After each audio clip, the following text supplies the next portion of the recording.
Welcome back to the MotoSport Gear Lounge, where we rev up your style and gear up your ride. On this episode, we're going to be talking boots. Starting out with just a few of our entry-level price point boots. We're going to run through some of the features and then work our way up the line from price point all the way up to premium. Yeah, we're going to kick this thing off with a couple of our entry-level price point boots. We have the O'Neill Element and the Ryder Forge. Ryder being our motorsport house brand.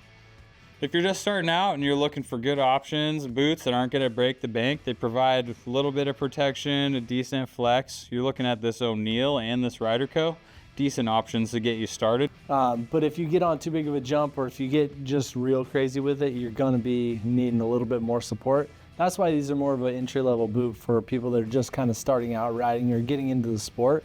It's not going to break your bank, and you're going to be able to buy more of what you need. Yeah, I think it's good. Both of these are honestly really comparable. You know, if you look at these close up, very similar construction on the inside of the boot.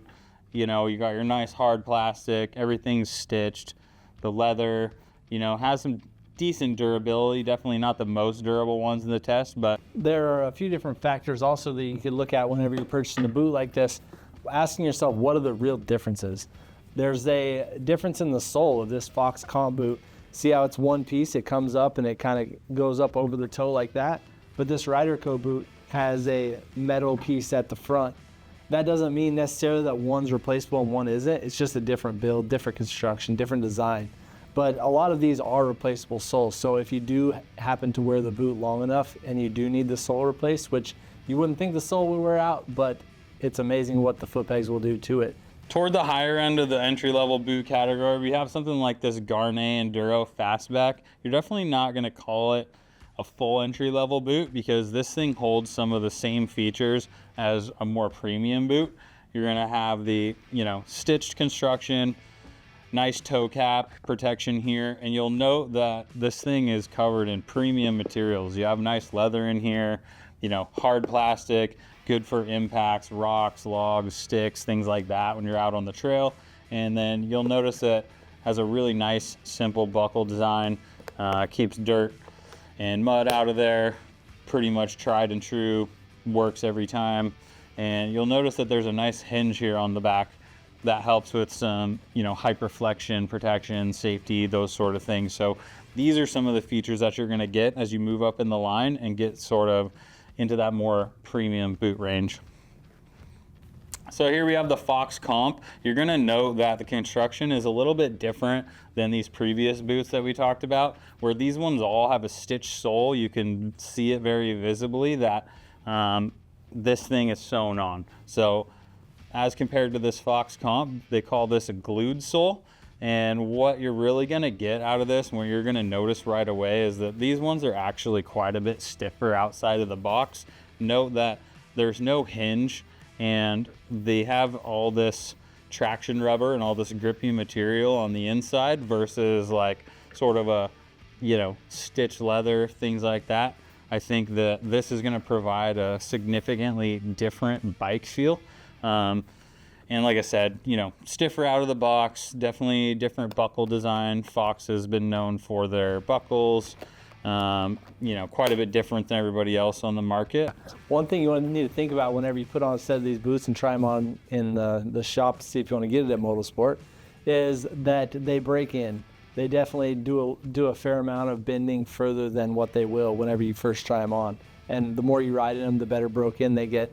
I honestly don't even prefer a set of new boots anymore. I just want to wear my old broke-in, just my broke-in boots that have been worn for as long as they have. I just like the comfortability of them, and it makes a big difference. So once these things get broke in, they're going to be a lot better feel and a lot different feel. You'll be able to grip the bike and hold the bike a little bit better and know where your foot's at. All right, moving on to our next category in boots. It's hard to believe that these aren't the top of the line premium boots anymore. I mean, honestly, any boot in this category could be considered a top boot. Like, it's crazy. I mean, I've personally worn pretty much all these in this category, and I can tell you they're all great. So it just depends on the feel you're looking for I mean, honestly, style, and then, you know, protection is a huge factor as well. So the reason I get into protection is because right here in my hand I got the Gaerne SG12. It's been a long time staple premium boot for a lot of people. It's super durable, really well built. I would argue that it's potentially the most durable boot that we're going to talk about. I've seen them last years and years and years, and honestly, yeah, super nice premium boot. Really, really grippy, really, really durable, awesome buckles, pretty much maintenance free. Start out really stiff, but break in really, really nice. As you can see, this hard plastic protects against rocks, you know, boulders, roost, anything a dirt bike in front of you might kick up, or anything you might run into in the woods. I personally think these have a bit more flex than some of the other boots in the test once they break in. So yeah, super nice boot here in the SG12. A lot of people I know honestly prefer the mid-level boot over the top-level boot. Even some of the top factory fastest riders that I know of, they don't necessarily think it's a better boot, but they just like the features of this one more. The fact that the Tech 7 doesn't have a bootie and the Tech 10 does is not necessarily good for everybody. It's something that you just have to have personal preference with. And I honestly think the Tech 7 is a great boot. The main takeaway is that you're definitely getting more flexibility without that bootie in there. So for a lot of people, that translates to a better bike feel and a more enjoyable ride. I think that, you know, when you're trail riding, you don't necessarily need all that stiffness, you know, mostly because there's not a bunch of big jumps out on the trail, right? Like, you do occasionally have, you know, square edges or hard impacts where you potentially might G out and, you know, hurt your ankle. But I feel like the 7s are more than enough. And honestly, yeah, depending on who it is, they might even prefer the 7s when they're racing, jumping, whatever. So it just depends on your knees. there's a lot of features that are on the Tech 10, which is the premium boot or the higher end Fox boot, that are still on the Tech 7s or the mid-range. A lot of the things like these buckles, these are the same buckles that are on the higher end boot. And the soles are replaceable, and they're a lot like the higher end boot. There's just a lot of features that are the same, and they can be shared. Yeah, and good call on the Fox boot. We already talked about the comp.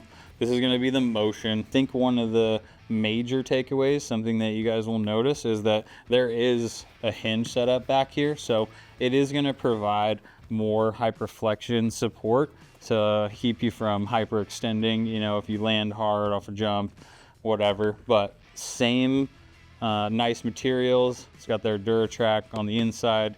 Gives you a really, really nice bike feel when you're squeezing with your legs. And then honestly, I feel like the Fox sole is a really, really unique feel in that you're almost, how would you describe it?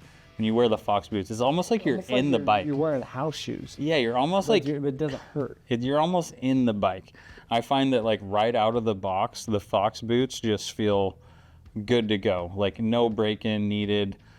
They're just ready. I mean, it's such a unique feel. It's hard to describe. But the thing I will say to that is that they might not have as much, you know, lateral and vertical stiffness as, say, like a Tech 10 or even the Tech 7 or even this Leatt 4.5 over here. So, you know, if you're someone that has really strong ankles and you don't need all that support, I mean, you just want really good bike feel out of the box, I think definitely take a look at the Fox. Yeah, similar to the SG12, we have the Leatt. This is actually their 4.5. So they do have a 5.5. We don't have it in the video for you this time, but honestly, a lot of the same features can be found on this 4.5, and not unlike the Tech 7, the Leatt 4.5 would be, I would say, you know, the less stiff little brother to the 5.5, but Leatt, you guys, is honestly crushing the game. I don't know, I might be speaking for just myself, but when I think of boots, obviously I always think Alpinestars, Gaerne, Fox. I mean, there's, you know, Sidi, all the great brands, but you guys, Leatt has really made a huge strides. They've had their boots out for a few years now, and honestly, some of the same great features that you would find on the Tech 7. So if you're a big fan of the Tech 7, I highly recommend looking at the Leatt. You're going to get very similar construction on the sole, resolable, buckles are very similar materials, high impact protection. You get that hinge like you would get on the SG12, and honestly, the thing that's really unique about these that's different from any of the other boots is this rubber on the inside where you grab the boot. Traditionally, we're seeing some different materials in this space, but Leatt has a really unique, super grippy rubber compound right here that I find to be like kind of, I don't know if I'd say above the rest, but dude, that grip is insane. All right, leading into our premium boot category, sticking with our, technical themes of good, better, best, bestest. Bestest. I guess these would be the bestest. Best of the best. Just a few more extra features on top of what we already talked about that kind of differentiate these boots from the ones in the previous category. It's almost like an investment when you buy one of these, right? They're going to last you a really long time. They have tons of protection, both, for your ligaments, your extension, your hyperflexion. So not only that kind of protection, but also impact protection. They all have really nice premium materials that are going to protect you from, a tip over, your bike laying on you, foot pegs poking, rocks, or if you're bar banging, any of that stuff. They're really going to keep you protected. So not only for your bones, your ligaments, but all that good stuff. This one I have in my hand right here, this is the Sidi Crossfire 3. What's really unique and special to Sidi is the option to replace almost all of the wear parts, the wear areas on this boot. I think that's huge. So I think even more so than some of the other boots that we're calling out. I don't know if you guys can see, but down here, you can tell this sole, you can take all these screws out, this sole comes off, you can replace that. You can replace these inside pieces that rub and wear on the bike. There's all kinds of parts on this boot that you can replace. So yeah, some like these Tech 10s, they actually are the only boot that has a booty in them. And what I mean by that is it actually has a house shoe looking slipper that goes up to about right here. And it actually has hinges inside of that help whenever you take hard landings and you take some impacts. This particular model is super vented. We have regular and super vented, which super vented means there's vents over here and around the outsides that are a little bit more than normal, as well as a ventilation system that goes in the front and then will cool your whole foot and leg more than a normal boot. These are my personal pick, and I've always had really good luck with these things. I've never had an ankle problem, and they've done a really good job protecting me from a lot of hard landings. For sure. I really like the Tech 10 too myself. I've had broken leg, got some metal in there, got a couple of weird, zip ties, cable ties kind of holding my ankle together. So, really all of these boots I've ridden in, but the Tech 10 definitely stands out for me. I would say support-wise, if you have ankle issues or need that extra support for the, hyperflexion or, there's a plate in your leg, anything like that, or if you just want to be careful and prevent that stuff, those are really nice. I think, obviously a very, very popular choice, top of the line, a lot of people love them.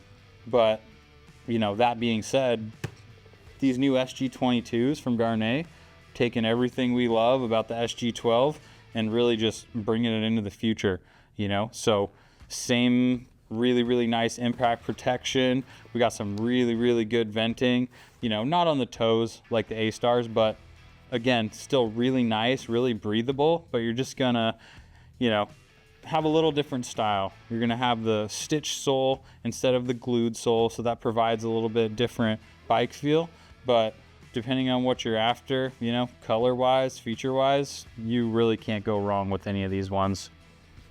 Each of these boots also has a different hinge system and a different way of keeping your foot and your leg in line. This Alpinestars Tech 10 has the kind of the normal, well, a little bit different, but the normal hinge style thing. It also has this piece back here that is designed to keep your legs straight. And so if your boot comes back, it's not going to go to where your ankle's going to bend here and kind of fold up. You're going to be bending and going straight. It's not a very broken boot. It's kind of hard to bend, but that is what that's there for. It's pretty cool how they do that. It's a really cool time to be in moto and to have all these choices, because growing up, I mean, you remember, there was not a lot going on, at least not as much as there is now. Like, you really cannot go wrong with any of these boots. And like we said, you know, we are putting them in these categories of good, better, bestest. We're making up words now, but that's really just because they're all that good. So it really just comes down to, you know, what kind of support you're looking for, what kind of bike feel you're after, and honestly, what kind of color you want. It's all about what. If you can't be fast, look fast. For sure. That's what I always say. Yeah. And boots will definitely help you look fast. They help you. Your shoes help you run fast when you're a little guy, but whenever you get bigger, your boots make you go fast. There's a lot of boots here. Lots of boots here. Lots of choices to make. They're really all good, right? They are. It really just depends on what you're going for. So to wrap it up, guys, if you're looking for, again, we say entry level, but really, like, I've spent a ton of time in this boot, whether it's, you know, honestly on track, single track trails, whatever. I've actually put this boot through some pretty good tests, and I have actually caught some decent old guy air, you know, in these boots, and landed pretty hard. And to be honest, yeah, these are good. So especially when they're new, it really just depends on what you're after. But I think for someone who, you know, needs a good boot, who doesn't want to break the bank at all, definitely take a look at some of our entry-level boots. Specifically, this Ryder Co. one does really, really well. I think that, you know, the type of rider that's going to benefit from, let's say, we're calling it, you know, the mid-range, but that, you know, we all know this isn't mid-range. This is top dog. So along like the goggles we talked about earlier, I mean, those boots that are mid-range now and mid-level, good boots, are the top of the line boots 10 years ago or less. It's amazing how far the boots and the technology and things like that have come. It's pretty cool to see. Yeah. So I'd say when you step into like the SG12 range, or, you know, the Fox Motion, or, you know, anything in that range, right? Like Tech 7, whatever it is, like all those boots are going to be totally good enough for you to race in, to ride at a really, really high level, you know, catch a ton of air, hit all the jumps, whatever you need to do. Like that sort of, you know, better mid-range, like very, very nice top dog boots for sure. So can't go wrong there. As far as, you know, riders go and styles, if you're racing at a super high level and you're riding all the time, you know, you're B class, A class, whatever it is, and, you know, you might have some lingering injuries or you want to prevent some, definitely take a look at the high-end Sidis or the Tech 10s, super vented. That's it for this episode of the MotoSport Gear Lounge. Thanks for watching. We'll see you next time.